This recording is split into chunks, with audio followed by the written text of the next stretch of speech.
Hello everyone, I'm Monica Jimpangi, an assistant professor in BCA department at PAL College of Technology and Management welcomes you all onto this podcast. Knowledge, when mixed with a remarkable set of experience, create a whirlwind of unstoppable insight. It is a matter of great pleasure to welcome Dr. Pansa, a distinguished Fulbright scholar, visionary academic leader, and accomplished industry expert.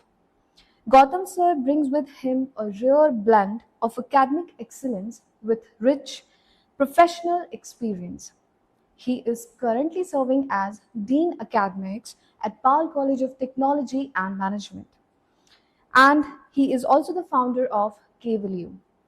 Actively contributing to human development, he has previously held key leadership positions as Dean and Dean Research at Amrapali University, Haldwani, and as an Associate Professor at NSB NTPC School of Business. His academic journey also includes a significant contribution at Rick's School of Built Environment, Amity University. Hello, sir. I welcome you onto this podcast. Thank you, Monica. Sir, could you please tell about yourself to our viewers? Well, thank you so much, Monica. I'd love to tell a little bit more. I think I would describe myself as an eternal learner. Uh, Quite contrary to the other people, I have developed myself in different increments. I did my MBA from SP Jain's Global Campus. While I was with NTPC, I was selected for Fulbright Fellowship while I was at NTPC again. Um, Subsequently decided to enter into teaching, and I then took up my PhD from IIT Delhi. My journey could typically be described of that as of a person who's actually taken up new assignments on their own to learn continuously and contribute to the learning of others. So I think that's how I would like to describe myself. Thank you so much for giving me this chance, Monica. So, with such an inspiring journey that bridge industry, academic, and global learning, Gautam sir, we are truly exemplify our leadership knowledge and vision. So, we are truly honored to have you as. Thank you. Now, sir, today we are diving into one of the most talked about topics, which is artificial intelligence and its impact on our lives, especially for students. Sir, let me start with the fundamental questions. What are the effects of AI on academia? Well, artificial intelligence is being talked about every day, and most of the people are talking about it, its impact on academia. In fact, the impact of AI can be felt on in almost every sphere. But I would like to say that the impact that I note has got both positives and negatives. Yes, sir. At one particular point of time, use of AI gives an immense opportunity to the students and teachers to upgrade their learning Yes, sir. and learn a lot, in different manner or in a way which is suited to their own style using artificial intelligence. It shortens a lot of process. It gives, academic efficiency as well. There are very good artificial intelligent softwares which are helping to cut down the time of research. You've got ai2paperfinder.com. There is Napkin AI, which helps you visualize the data.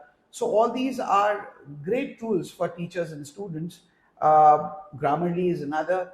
But the fact is that the negative side is felt when people want to use AI as an scapegoat or as a screen to hide their ignorance.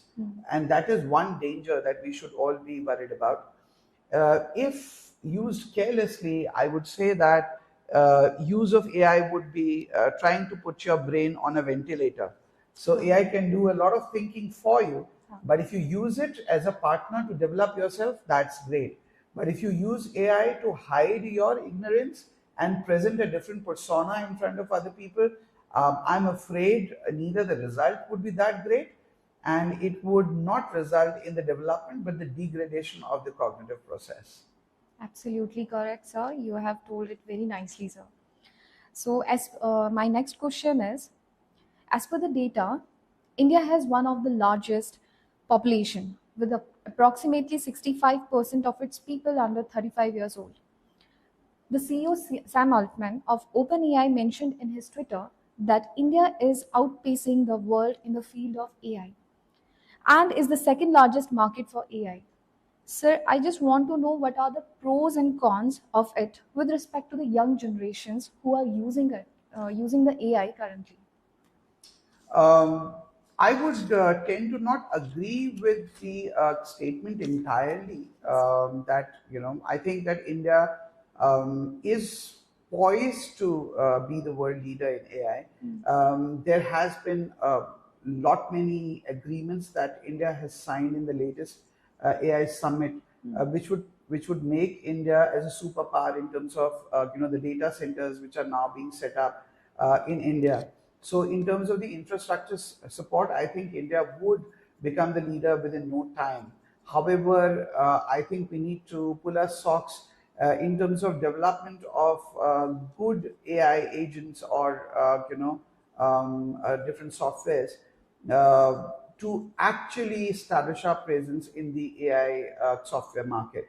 I think that is something that we need to work on. However, there are great possibilities of automating our processes by use of AI, and things like N8N can be very useful, to convert the entire processes that we have, automate the processes that we have. For a process-heavy country or process-heavy working, I think this could be a great boon, and the students should also see their career opportunities in these areas. There is a lot of scope in automation of this entire process. However, the students need to be really careful because generally the understanding is that AI is the solution of everything, and just writing a prompt would give you great answers. But the students must remember that in order to write a decent prompt, in order to get a great output, that requires a lot of perspective and a lot of understanding of the subject to be able to use AI to take it to the next level. We need to understand that the AI advantage is with everybody, not just one student, but every student, every company. So, if we want to distinguish ourselves using AI with the other people, we need to work on developing ourselves, our perspective, and then use AI to develop products, and outcomes which would definitively and significantly be different from others and add great value. Sir, as you said about the data centers, it should be created under AI. Sir, what I feel that India will take its process of around 5 to 6 years. So, as we are talking about the current young generation, how we should be more smartly working in such scenarios? So the students could. So right now, what I feel, and this is I'm not a computer Yes. application expert like Yes. you, Yes. but as far as my understanding goes, it's still a myth to say that you would complete the entire coding using AI. Yes, sir. But definitively, you can improve the code that you have developed using AI. We can develop even websites, but Yes. the detailed websites and portals for their development, the students will have to do the due diligence. Yes, sir. So now the focus should be how do I master my basic skills and also learn the use of AI so that I can leverage it to actually deliver the products which are relevant, which are industry relevant. Yes, sir. So right now, I feel the difference is between the people who know how to use AI very efficiently and effectively, and people who don't know how to use AI effectively, and they're just relying on copy pasting the prompts. Yes, sir. So the students should learn the art of giving great prompts, Yes. use AI along with their existing knowledge and enhancing their knowledge, their basic skills and their fundamentals, so that they can really leverage the use of AI. And that's where I think that the students should be more focused on. Okay, sir. It's very insightful answers, I feel. So, my next question to you, sir, is now with the advent of this ChatGPT, Gemini, and Claude, these AI would have been definitely designed by highly skilled PhD scholars, sir. So, as a young student, how to outsmart these AI products, sir? So, see, you cannot outsmart the AI products. If you want, you can, of course, build the next generation Claude, definitively. Yes, sir. However, in terms of, because still, as far as I know, the reliability of the outcomes of these AI is towards, 80% or 70 to 80%. Yes, In yes. certain cases, let's say detailed outputs, the reliability even decreases. Huh. So, the students can work on developing products which enhance the reliability of the AI output. That's one area that they could work on. Huh. Or they could work with AI to develop their approaches so that they are able to develop other products using AI in a much, much better manner. So, a person might not decide to reinvent the wheel, but we should definitively develop themselves to make a better use of the artificial intelligence agents that we have. Of course, I mean, if they want to develop them more, they can work in the area of enhancing the reliability of the AI agents that we already have. Yes, sir. I'm really impressed by this answer, sir. As we should be more reliable and more focused on the output generated by the artificial intelligence and giving more efficiency by the AI tools.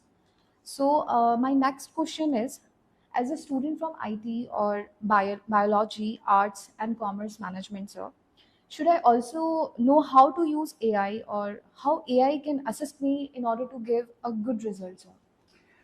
So, for the uninitiated, let me say that AI is a unique case of knowledge management. So, how knowledge management was described is that the knowledge management is the management of knowledge in such a manner that it is available to whoever it is required and whenever it is required and wherever it is required. The concept of knowledge and knowledge management, and learning organization was given by Peter Senge in 1990s, and so imagine that initially it would be about collating the right and relevant knowledge. So Google could have represented a knowledge repository, but it was not knowledge management because it was not the set of relevant knowledge, right? Now, the best example of AI and knowledge management are agents like Notebook LM. What they do, they actually research or base their output on the uploads that you have made in that agent, regardless of Claude or ChatGPT, which are basically universally sourcing their answers from the knowledge body which is outside.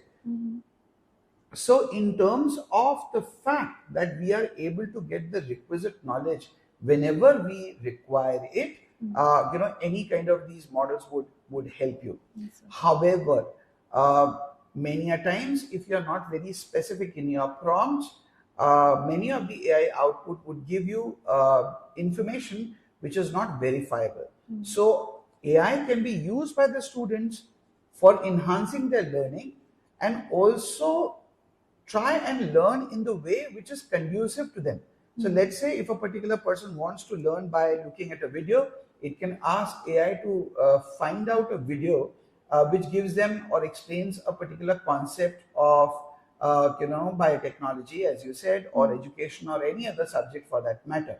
However, you have to be very careful when the video is pulled out to check whether the video is made by an authentic source. To give you an example, let's say you said about a certain concept or you want to understand algorithm and you ask ChatGPT or Claude to give you some video resources, and you are more of a visual learner, so you ask for video resources, and the videos which are pulled out and you add are videos which are created by people who are not experts of algorithm. So you will get an instant knowledge in front of you, but the knowledge would not be correct. So one has to be very careful while giving your prompts to the AI to very specifically say that please choose or bring in the results which are created by either experts in their own field, or please verify the sources. If you are in doubt, I think you should always turn to your teachers to actually check the veracity of the sources or the learning resources which are pulled up by the AI. It could be extremely wrong at times. I don't want to name a particular AI and give you an example in the output, but it did. I created a cognitive test and I asked the AI to also give me the answer of that particular test. But you'll be surprised that for a basic mathematical question as well, the AI actually gave me, answers which were not correct. Had I not solved the questions by my hand before, I would have got wrong answers. And it is a very, very popular AI tool, that I used. So one has to be really, really careful these days, unless and until we are pretty sure about the reliability of the output. You are so correct about it. I think that's the reason we should have teachers or mentors in our life so that we can be more experienced or we can get more knowledge and which should be verifiable as the sir told. So, So, Monica, I'd like to add this, yes, sir. just a point for the viewers to actually Yes, sir. consider that, the teachers, and when you talked about the, earlier you asked me a question about academia and the impact of AI on Uh, academia.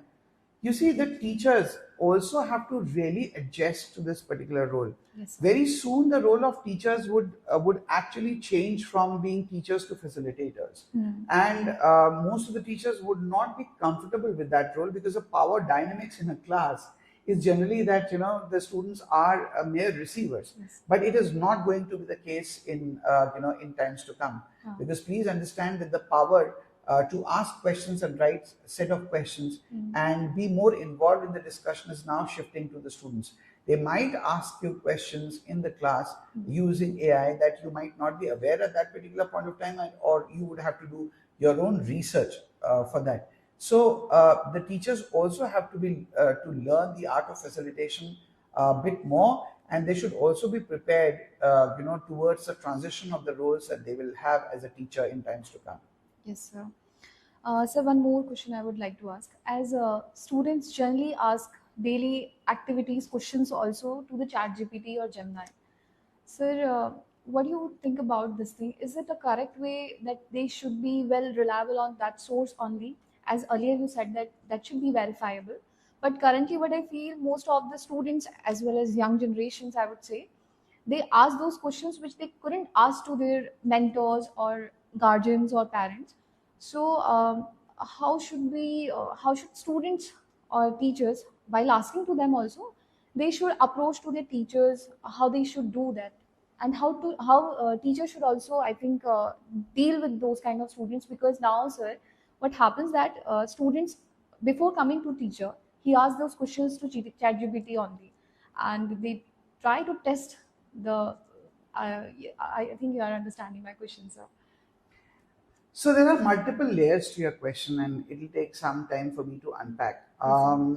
There is one category of students who are not able to ask their queries from teachers or parents, Yes, sir. and therefore they are relying on Chat. Yes, ChatGPT or other AI tools.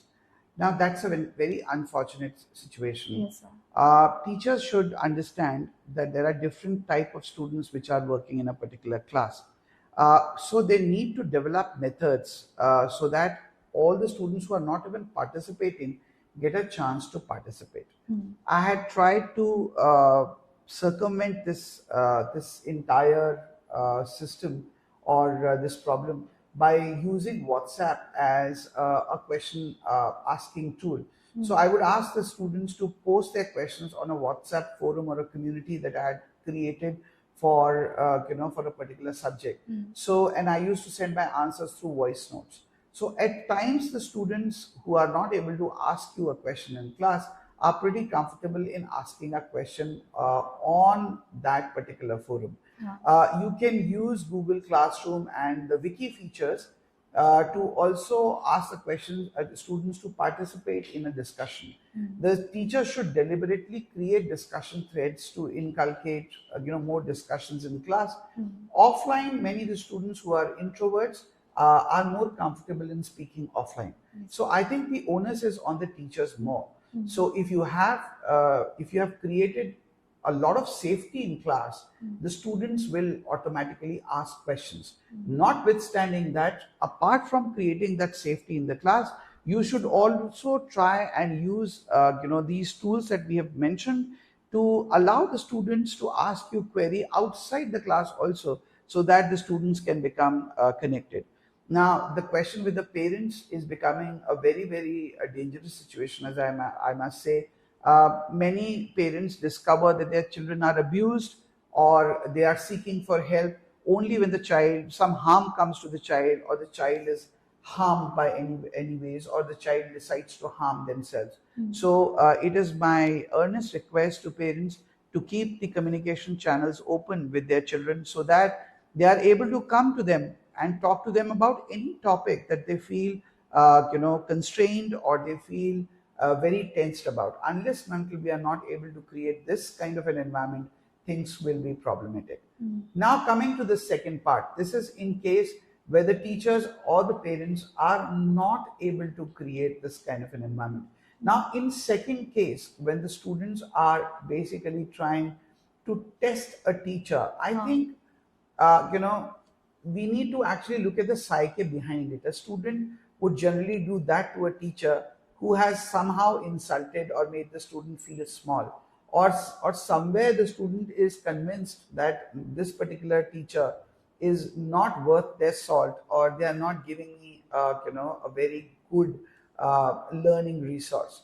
I think in that cases the teachers also have to introspect and approach the situation pretty calmly, instead of reacting and shouting or telling the students that you're trying to insult. You can directly question the intent of the student, saying that if you want to test me, I might even fail in this particular test. Yes, But sir. what is your objective? Your objective is to learn this answer, or your objective is to test me?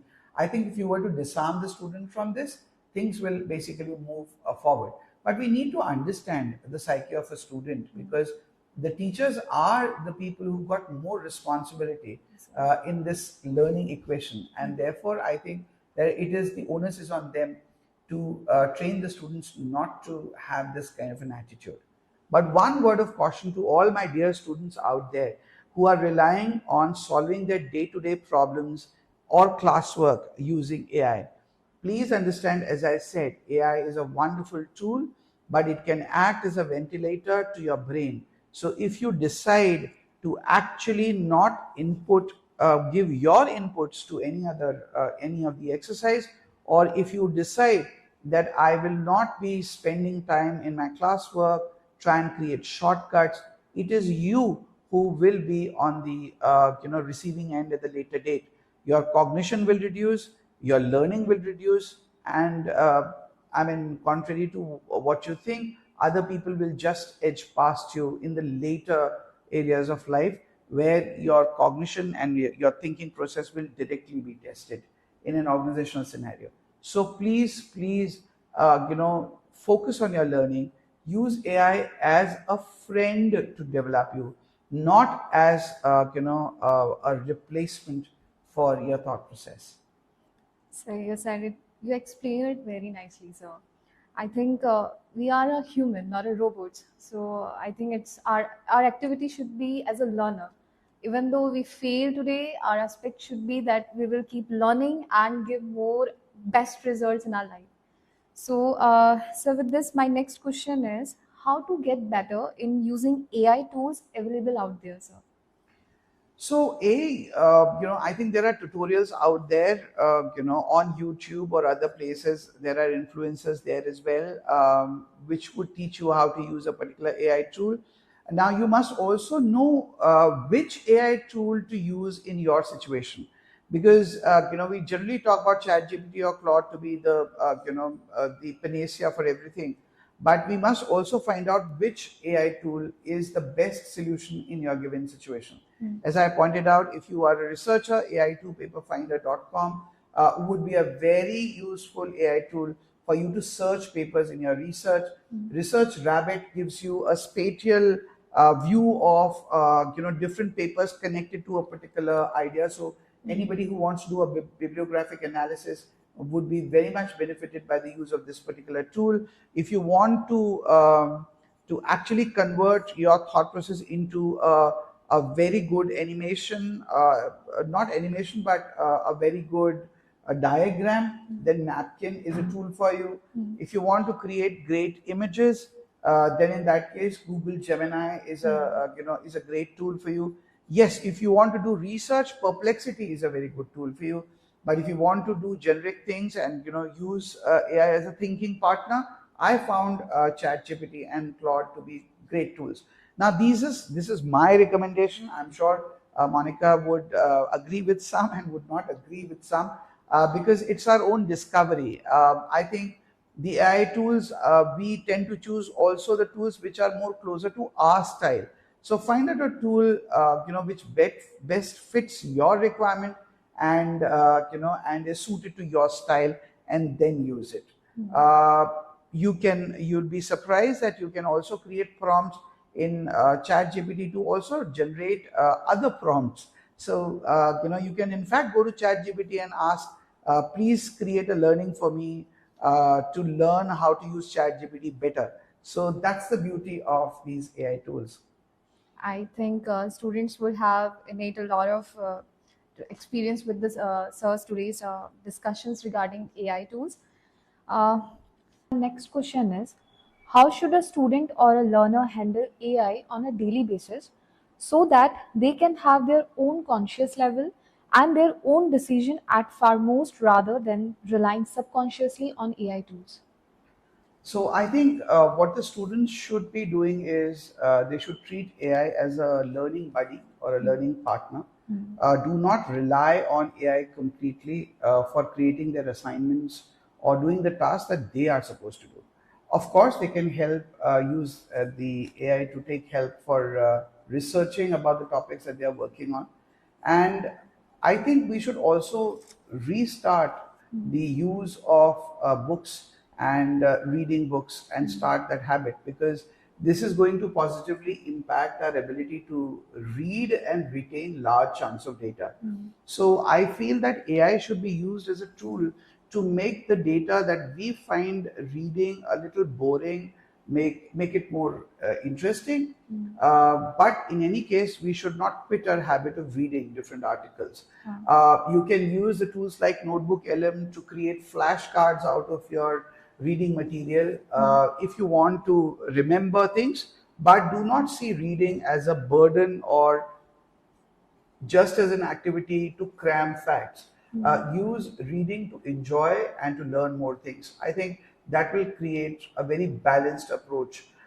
Use of mind maps to log your learning can also be a great activity that each and every student should really, really learn. By the way, there are AI tools for creating that as well.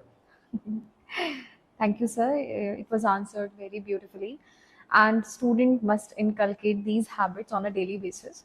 So, and with that, we come to the end of today's podcast. Thank you, sir, for having with us today. And thank you, viewers, for watching this podcast till the end. Thank you, everyone. So I would like to thank you, Monica, for putting together such interesting and tough questions for me to answer. Let me end with a disclaimer that I am personally, a person who's a civil engineer and an HROB person. So if I have stated certain facts which might not be incorrect, do feel free to correct us in your comments. Please engage with us and with such podcasts of PAL College in future as well. If you have any suggestions about the topics that we should uh, further shoot for creating podcasts, do let us know. All the very best to all the listeners out there. Be tuned to our YouTube channel, everyone. Bye bye and thank you. Thank you, sir.